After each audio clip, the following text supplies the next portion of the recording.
Assalamualaikum warahmatullahi wabarakatuh. Waalaikumsalam. Waalaikumsalam warahmatullahi wabarakatuh. Selamat pagi semuanya. Alhamdulillah. Pagi. Ya, hari ini kita bisa ketemu lagi di perkuliahan kimia fisik 2 ya, di pertemuan kedua dengan materi elektrolisis dan sifat koligatif larutan elektrolit. Nah, kalau dilihat dari materi, nah saudara bisa lihat sini bahwa elektrolisis dan sifat koligatif larutan elektrolit itu sudah sering kita dengar ya, baik itu di SMA maupun di kimia dasar ataupun di mata kuliah lainnya, karena memang banyak contoh aplikasi dari elektrolisis dalam kehidupan sehari-hari. Nah, untuk itu saya mengingatkan kembali ya bahwa elektrolisis itu sebenarnya di materi elektrokimia ya. Jadi elektrokimia itu ya bidang yang mempelajari tentang reaksi redoks apakah menggunakan listrik maupun tidak menggunakan listrik. Sehingga elektrokimia itu biasanya terbagi dua sel ya, ada yang disebut dengan sel volta atau galvanisasi ya istilahnya. Kemudian yang kedua yang disebut dengan sel elektrolisis. Jadi sel elektrolisis yang kita akan pelajari karena berhubungan dengan materi yang pertama minggu kemarin, yaitu mengenai hantaran arus listrik ya di dalam suatu larutan elektrolit. Nah, kalau dilihat definisi dari sel volta atau sel galvanisasi itu artinya reaksi kimia akan menghasilkan arus listrik ya, misalnya baterai, aki ya, itu terjadi karena adanya reaksi kimia di dalam sel tersebut. Nah, kalau yang elektrolisis ini kebalikan dari sel volta ya. Jadi reaksi kimia itu akan terjadi jika ada arus listrik. Nah, ya, jadi itu perbedaannya. Tentu secara termodinamika, tentu sel volta itu terjadi dengan spontan, kalau elektrolisis tidak terjadi spontan ya, karena diperlukan energi, yaitu energinya berupa arus listrik. Nah, sekarang kita hanya fokus pada elektrolisis ya. Jadi elektrolisis itu syaratnya ya tentu harus ada anoda, ada katoda, kemudian harus ada larutan elektrolit, kemudian syarat yang ketiga harus ada arus listrik. Nah, ya, jadi saudara harus tahu dulu ya dasarnya. Nah, kemudian kira-kira elektroda itu ada berapa jenis dia? Ada yang tahu? Elektroda itu terbagi dua, ada yang disebut Anoda dan katoda. Katoda dan anoda ya. Jadi katoda elektroda bermuatan Negatif. Negatif ya. Anoda elektroda Positif. Ya, jadi kalau katoda itu Positif. pastinya ion-ion positif akan bermigrasi karena dia negatif ya, dia menerima nanti elektron. Nah, tapi kalau yang anoda berarti ion-ion negatif yang bermigrasi ke positif ya, nah, karena dia positif. Nah, jadi itu ya. Jadi saudara harus harus jelas dulu katoda, anoda itu ya. Nah, kemudian reaksinya juga yang terjadi pada anoda dan katoda itu kita juga harus sudah tahu ya. Nanti ada syarat-syaratnya. Nah, sebelumnya saya perlihatkan dulu apa perbedaan sel volta dan elektrolisis tadi ya, atau elektrolisa. Nah, kalau yang sel volta tentu dia menghasilkan energi ya. Nah, kalau dia elektrolisis dia memerlukan energi. Ya, artinya sel volta tadi sudah disebutkan dia punya sistem yang spontan. Nah, biasanya kalau spontan secara termodinamika delta G-nya gimana? Positif atau negatif?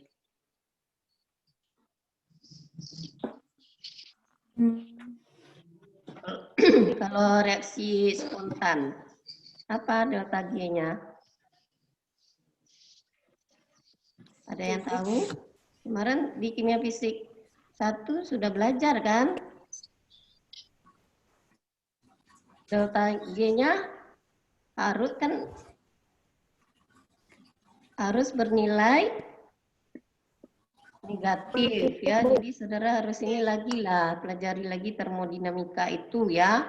Delta G-nya harus bersifat negatif atau kecil dari 0 ya. Nah, kalau yang elektrolisis ya kebalikannya, delta G-nya pastinya positif, yaitu lebih besar dari 0 ya. 0 ya. Ya, besar dari 0. Itu jadi kalau saudara melihat apakah ada soal, apakah soal fenomena yang ditampilkan di soal itu merupakan sel volta atau elektrolisis. Nah, kalau seandainya diketahui nilai delta G-nya, lihat dulu positif atau negatif ya. Nah, itu bisa kita langsung tebak ya, bahwa kalau dia kecil dari 0, nah pasti itu volta, sel volta. Kalau lebih besar dari 0, pasti elektrolisis ya. Kadang-kadang ada soal analisis ya, analisis itu ya sudah C4 dia ya, tidak hanya perhitungan tapi melihat konsep ya, konsep dari suatu materi itu dengan melihat soal saja orang bisa menjawab ya. Oke, kita lanjut materi yang khusus tentang elektrolisis. Nah, ini tadi ya, katoda, elektroda negatif. Nah, tentu gerakan elektrolisisnya itu ya tentu tergantung ya senyawa apa yang kita gunakan. Ya tentu larutan elektrolit yang kita gunakan bisa dalam bentuk lelehan atau leburan maupun larutan ya. Jadi tadi sudah dijelaskan juga ya oleh siapa tadi yang presentasi yang pertama, si Siti ya. Nah, jadi kalau elektrolit itu tidak bisa, antarannya tidak bisa dalam bentuk padatan karena kuatnya ikatan tersebut ya, sehingga ion-ionnya tidak bisa mengalami migrasi. Nah, artinya tidak akan terjadi reaksi reduksi oksidasi tadi ya, karena memang elektrolisis ini prinsipnya pasti ada reaksi oksidasi dan reduksi.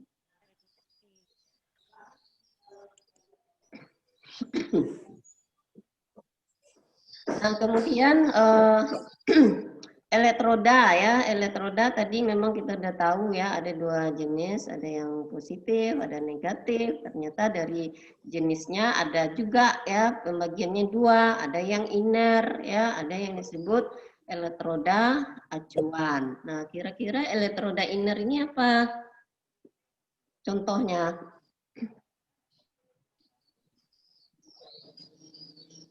Inner berarti dia tidak di sana ya. Apa contoh biasanya digunakan? Karbon. PTCA. AU termasuk inner. AU. Kenapa AU inner? Kalau kita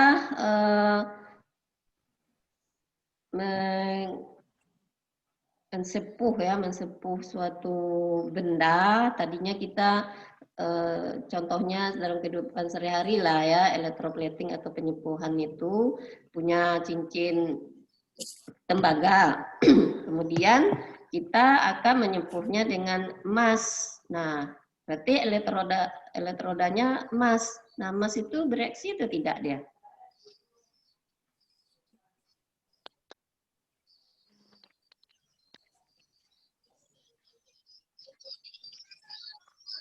Ya, yang biasanya inner itu adalah PT dengan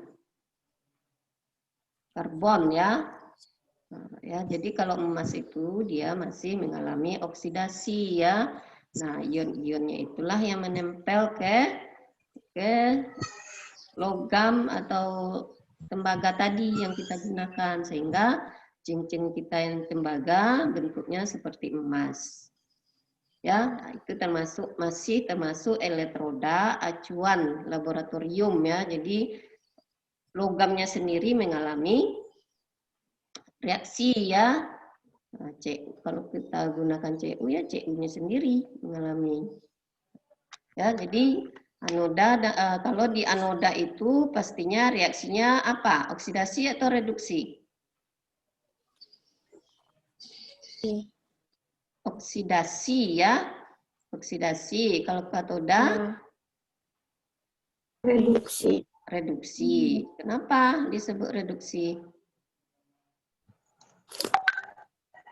Reaksi oksidasi. Apa bedanya dengan reduksi?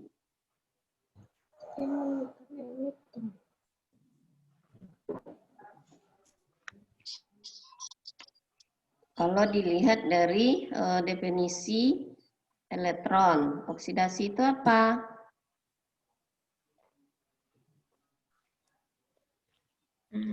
Oksidasi. Oksidasi. Melepaskan elektron atau menerima elektron?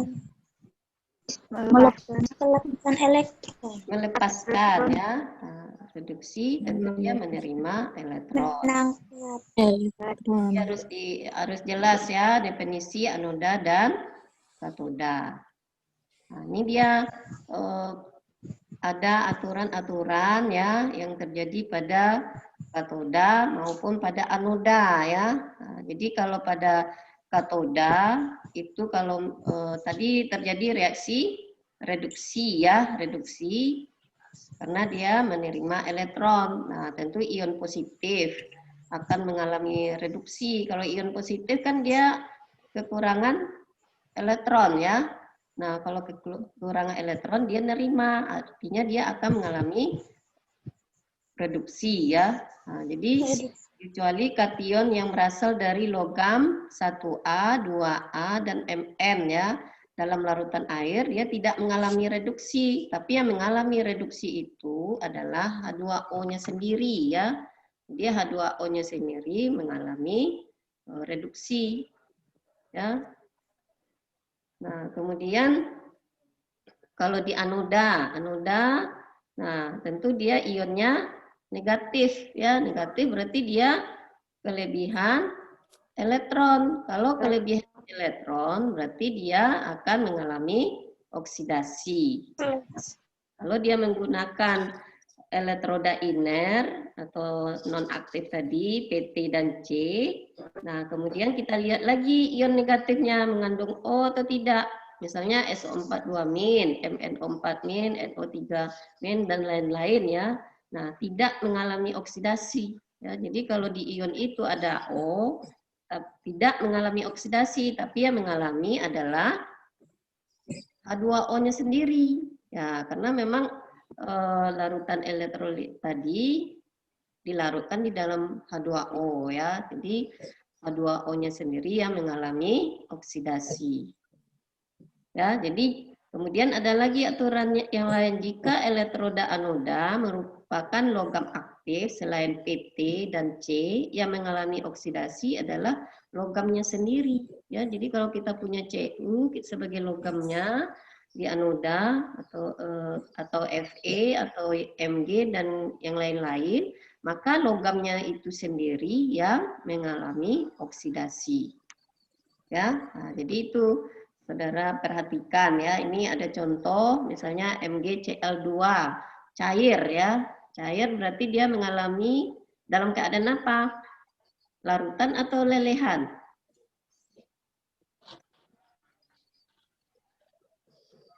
Kalau pernyataannya MgCl2 cair, berarti larutan, Bu. Larutan. kok larutan? Mencair dia. Kalau larutan tentu ada pelarut. Sama dengan lelehan ya. Berarti tidak ada pelarut. Ya, tidak ada pelarut. Nah, tentu yang mengalami oksidasi ya ion negatifnya langsung. Ya, kemudian yang katoda yang ion bermuatan positif, Mg 2 plus. Ya. Ya, jadi tengok nanti soalnya itu apakah dia larutan. Nah, tentu kalau dia dalam bentuk larutan apa reaksinya nih anoda katoda? Cl itu golongan apa?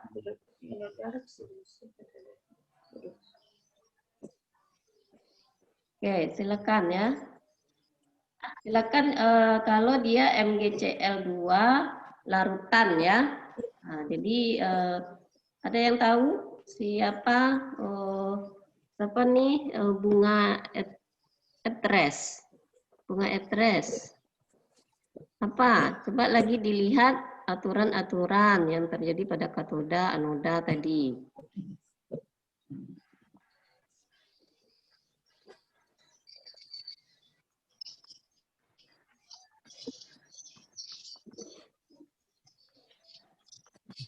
Oke ya, jadi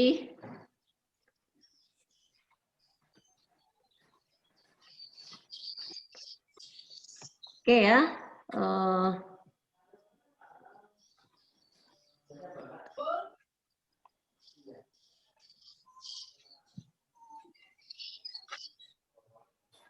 Coba ya dicari. Nah, nanti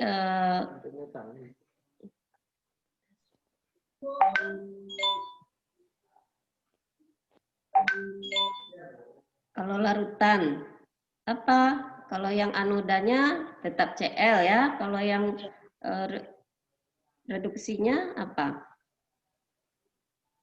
Kalau katodanya airnya Gimana? H2. Katodanya H2O, Bu, karena dia masuk golongan 2A. Oh ya, berarti H2O-nya yang mengalami reduksi. Nah, tentu hasilnya kan beda ya. Berarti hasil akhirnya menghasilkan apa? Gas klor dengan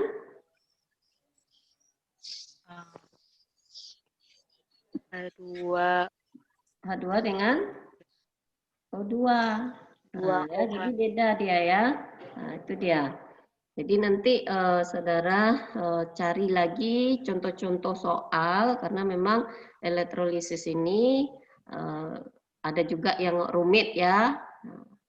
Bagaimana reaksi oksidasinya, bagaimana reaksi reduksinya.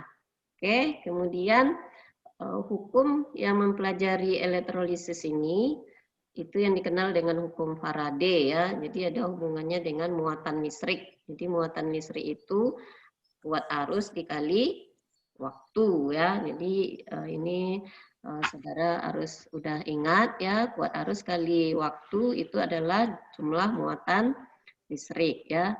Nah, kemudian nanti hubungannya dengan berapa jumlah massa ya yang dihasilkan atau yang diendapkan ya di dalam satu elektrolisis itu.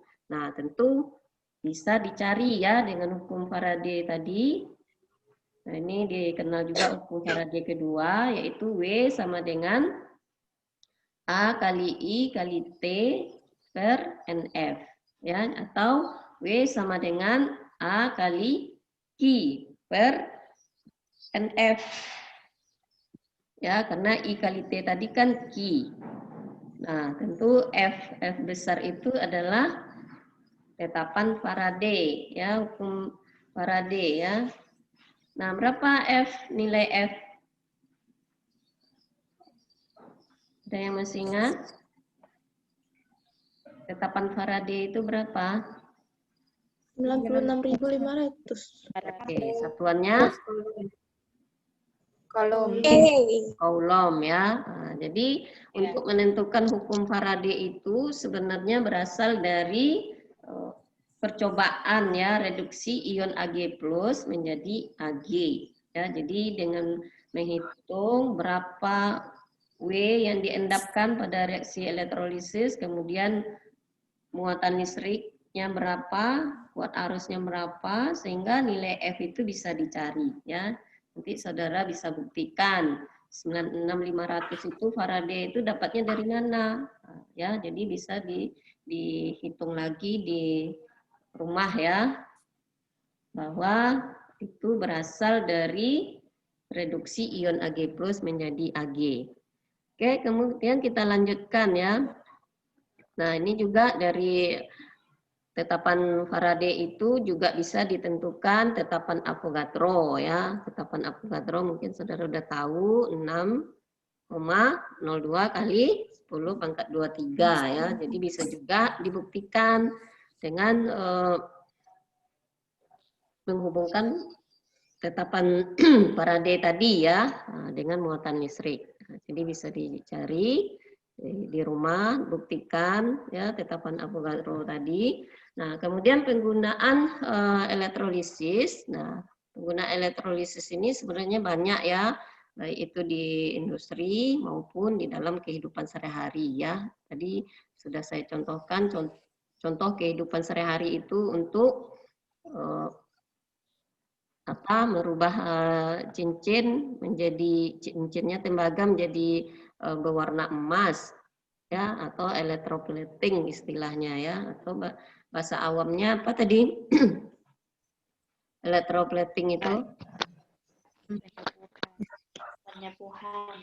apa? Penyepuhan. Tidak dengar.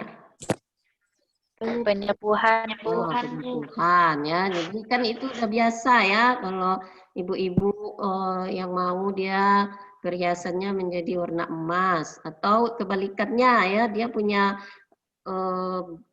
emas atau benda emas, dia mau seperti warna tembaga ya, apalagi ibu-ibu yang milenial itu dia tidak mau lagi dia warnanya emas ya, tapi dia maunya warna kemerahan. Nah, itu bisa dilapisi ya, atau menggunakan krom ya, warnanya agak-agak merah juga ya, itu lebih mahal.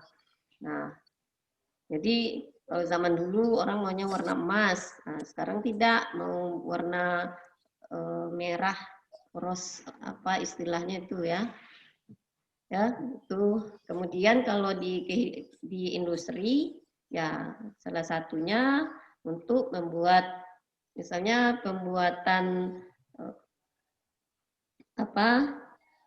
sendok ya. Nah, sendok itu agar dia mengkilat, nah, dilakukannya lah electroplating ya, dilapisinya dengan misalnya dari besi ya agar dia mengkilat. Nah, bisa dilapisi dengan Ag, perak ya, sehingga warnanya seperti perak. Ya. Nah, kemudian juga bisa gas hidrogen yang dihasilkan pada yang sangat murni ya. Nah, misalnya kita mau menghasilkan contohnya NaOH, kalau mengalami elektrolisis kan O2 tambah H2. Nah, bagaimana untuk menghasilkan H2 yang murni? Ya, sehingga dapat digunakan untuk proses margarin ya, atau hidrogenasi minyak. Ya, jadi di kimia organik nanti saudara belajar nih bagaimana pembuatan margarin itu memerlukan gas hidrogen.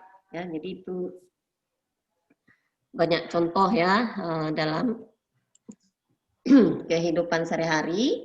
Nah, kemudian masuk pada sifat koligatif ya. Nah, sifat koligatif tapi khusus untuk larutan elektrolit ya. Jadi kalau elektrolit kemarin ya pastinya kita sudah tahu larutan elektrolit itu ya. Nah, ada yang kuat, ada yang lemah ya. Nah, untuk sifat koligatifnya ini ya tentu dia hanya tergantung pada konsentrasi, kemudian nilai I-nya ya. Nilai I itu adalah apa? Faktor Van Hoff ya, atau disebut juga M seharusnya dibagi M nyata ya. Jadi M itu adalah massa dari molekul itu ya, yang seharusnya itu yang berdasarkan tabel periodik. Kalau M nyata itu berdasarkan perhitungan ya.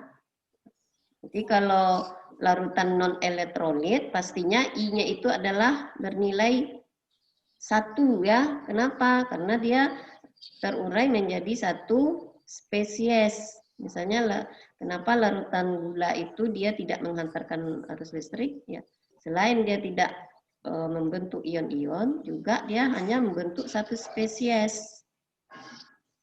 Nah, tapi kalau yang larutan elektrolit ya tentu sesuai ya berapa jumlah ionnya. Misalnya NaCl. Nah, itu spesiesnya pasti 2 ya, Na plus dengan Cl min. Nah, tetapi kadang-kadang I-nya tidak sama dengan 2 secara nyata ya. Tapi secara teori I-nya 2. Oke, jadi larutan elektrolit itu koligatif itu ya, sifat koligatif untuk larutan elektrolit ada 4 jenis ya, saudara udah tahu ini. Ya, penurunan tekanan uap, kenaikan titik didih, penurunan tekanan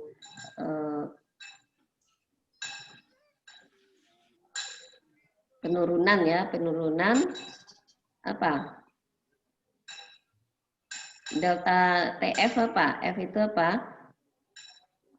Titik beku. Titik beku ya, berarti penurunan titik beku ya, kemudian tekanan osmosis ya. Nah, jadi nanti nilai derajat ionisasi bisa kita hitung dari nilai I ya, atau faktor Van Hoff, asal diketahui molnya berapa. Nah, ini contoh dari soal elektrolisis ya. Jadi silakan nanti saudara tentukan ya di rumah ya reaksi apa yang terjadi ya di katoda, anoda apa. Nah, tentu dia menghasilkan senyawa apa ya. Oke, jadi ada 3 larutan elektrolit, ada CuNO3, PbNO3, asam nitrat ya. Nah, diberikan arus listrik itu 1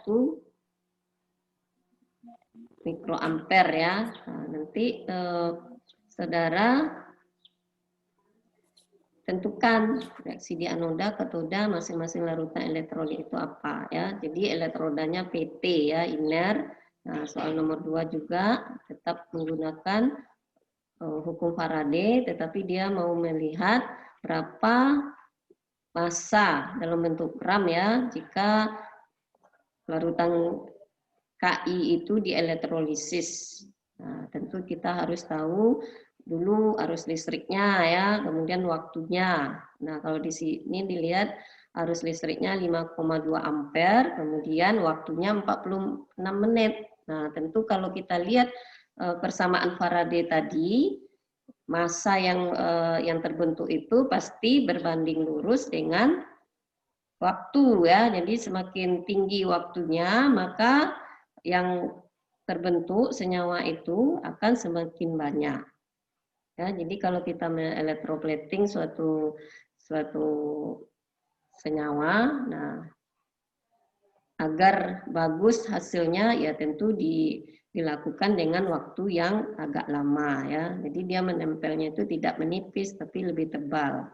Cuma kalau orang perusahaan atau pedagang emas itu pasti dia maunya kan untungnya besar ya, pastinya dia akan melakukan elektroplating itu cepat sekali ya, agar tidak banyak menempel AU tadi ya pada logam yang mau disepuh ya. Oke, demikian ya, ini pertemuan yang kedua ini. Silakan nanti kita diskusikan ke Google Classroom karena memang waktunya untuk perkuliahan ini sampai jam 10 ya, jam 10. Nah, demikian untuk hari ini paparan materi elektrolisis dan sifat-sifat koligatif. Terima kasih, saya tutup. Assalamualaikum warahmatullahi wabarakatuh. Waalaikumsalam warahmatullahi wabarakatuh. Waalaikumsalam warahmatullahi wabarakatuh. Waalaikumsalam warahmatullahi wabarakatuh.